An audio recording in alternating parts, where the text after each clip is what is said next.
প্রধান শিক্ষককে জিজ্ঞেস করছি, আপনারা তো আমাদেরকে ডাকছিলেন, কমিটি আমাদেরকে ডাকবেন, আবার দায়কে আমাদেরকে অভিভাবক সভাপতি নিয়ে একটা সুন্দর কমিটি করবেন।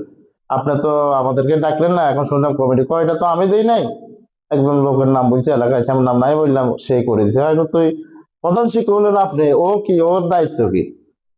উনি এই ব্যাপারে আর কিছু কথা বলতে রাজি নাই, এই আর কি। বিসমিল্লাহির রহমানির রহিম।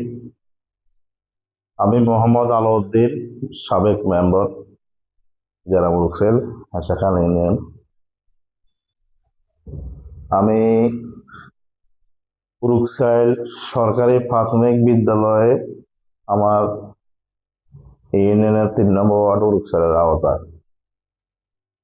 সেখানে বর্তমানে ম্যানেজিং কমিটির বিষয়ে যখন নাঙ্গলকোট থেকে একটা ফরম পাঠায়, আমাদেরকে প্রধান শিক্ষক, অভিভাবক, আমিও ওখানে একজন অভিভাবক, আমার সন্তান ওই স্কুলে পড়ালেখা করে, আমাদেরকে গত 9/5/2026 আমাদের কিছু অভিভাবককে ডাক দিয়ে উনি বলেছেন যে এভাবে নাঙ্গলকোট থেকে আসছে, এটা আপনারা একটা কমিটি, অভিভাবক, সকল অভিভাবক মিলিয়ে একটা সুন্দর কমিটি করে দিবেন। আমরা সাথে সাথে আলহামদুলিল্লাহ বলি, যেহেতু বিগত ফ্যাসিস্ট আমলে কখনো এভাবে বলা হয় নাই, ওরা ওদের মন মতো কমিটি করছে। এটা বলার পর অদ্যবধি আমরা, আমাদেরকে আর কখনো ডাকা হয় নাই। আমরা জানতে পারলাম যে এখন প্রধান শিক্ষক সেই ফ্যাসিস্টের কায়দায় গোপনে কোন স্বার্থের কারণে নাঙ্গলকোট মাননীয় নির্বাহী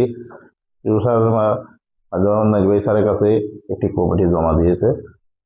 এটার আমি অভিভাবকদের পক্ষে তীব্র নিন্দা এবং প্রতিবাদ জানাচ্ছি, এবং তারই সাথে আমি মাননীয় নির্বাহী স্যারের কাছে একটা অভিযোগপত্র দরখাস্ত দিয়েছি, এই কমিটি বাতিল করে অভিভাবকদের উপস্থিতিতে সুন্দর একটি কমিটি করার জন্য, যার মাধ্যমে আমাদের বিদ্যালয়ের উন্নতি ঘটবে, সঠিক শিক্ষা, শিক্ষকের দায়বদ্ধতা থাকবে, এরকম একটা কমিটি উপহার দেওয়ার জন্য আমি আহ্বান জানাচ্ছি।